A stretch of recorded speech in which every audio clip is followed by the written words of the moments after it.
ఎన్నికలు అయిపోయిన తర్వాత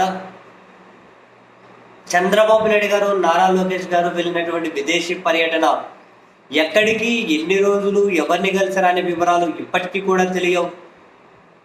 అవెందుకు రహస్యంగానే ఉంచేశారు.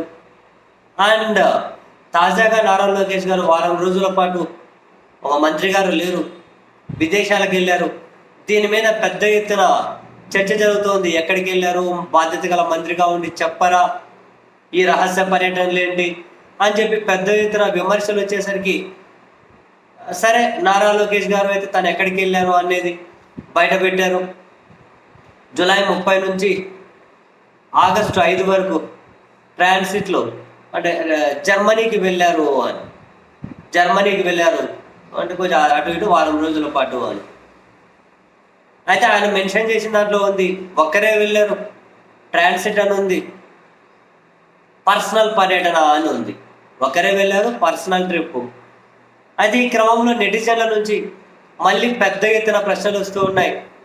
వెకేషన్ ఏంటి, ఒకరే వెళ్ళడం ఏంటి, పర్సనల్ ట్రిప్ అంటే జర్మనీ ట్రాన్సిట్ అంటే ఎక్కడి నుంచి ఎక్కడికి వరకు వెళ్ళారు, ఎవరిని కలిశారు, వెకేషన్ అని ఒకరే వెళ్ళడం ఏంటి, ఇప్పుడు వెకేషన్కి ఎట్లా వెళ్తారు అంటే ఈ పర్యటన వెనక ఇంకేదో రహస్యం గూఢార్థం ఉందనేగా. మరి ఎవరెవరిని కలిశారు, ఎందుకు ఒకరు వెళ్ళారు, ఈ వివరాలని బయటకు పెట్టగలరా?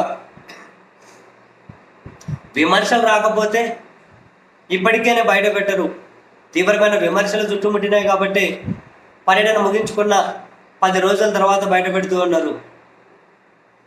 మరి అక్కడ ఎవరిని కలిశారు, ఈ వివరాలు చెప్పాలి కదా, బాధ్యత గల మంత్రి అయ్యిండుకొని అని చెప్పి కూడా నెట్టింట్ అయితే ఈవెన్ నారా లోకేష్ గారు పెట్టినటువంటి ఆ ట్వీట్, ఈ వివరాలు బహిర్గతం చేసుకుంటూ పెట్టిన ట్వీట్ ఏదైతే ఉందో, ట్వీట్ కిందనే అందరూ నెటిజన్లు కూడా అడుగుతూ ఉన్నారు, బాధ్యత గల మంత్రి అయినప్పుడు ఇప్పుడు పర్సనల్ ఎందుకు వెళ్తారు అన్న దగ్గర నుంచి ఇప్పుడు పర్సనల్ ట్రిప్ ఏంటి, ఒకరే వెళ్ళడం ఏంటి, ట్రాన్సిట్ అంటే జర్మనీలో ఎక్కడి నుంచి ఎక్కడికి వెళ్ళారు, ఎవరిని కలిశారు, ఈ వివరాలు చెప్పాలి కదా. సరే ఆయన వ్యక్తిగత పర్యటన కావచ్చు, పర్సనల్ పర్యటన కావచ్చు, ఒక్కరు పర్సనల్గా ఎందుకు వెళ్తారు అనేది ప్రశ్నే కదా. అదే ప్రశ్న నెట్టింటి అయితే లోకేష్ గారి ట్వీట్ కిందే చాలామంది అడుగుతూ ఉన్నారు. ఈ వివరాలు చెప్పడమే ఎక్కువ, ఇంకెక్కువ వివరాలు ఆశించకూడదు. ఇంకా అదంతే, పర్సనల్ అంటే పర్సనల్ పర్యటన అనుకోవాలి. వెకేషన్ ఒకరే ఎందుకు వెళ్ళారంటే ఏమో ఒకరే వెళ్ళారని చెప్పి అనుకోవాలి. అంతకుమించి అదే జగన్మోహన్ రెడ్డి గారు తిరిగారు అనుకోండి, ఆయన విమానాన్ని కూడా ట్రాక్ చేసేందుకు ఈడబోతుంది, ఆడబోతుంది, ఆడ దిగింది, ఈడ దిగింది అని రకరకాలుగా చేస్తారు. మరి ఇప్పుడు ఈయన పర్సనల్గానే వెళ్ళారనుకుంటే అవును మరి పర్సనల్గా వెళ్ళారని చెప్పి మీరు కూడా ఆన్సర్తో సాటిస్ఫై అయిపోయి సైలెంట్ ఉండడమే.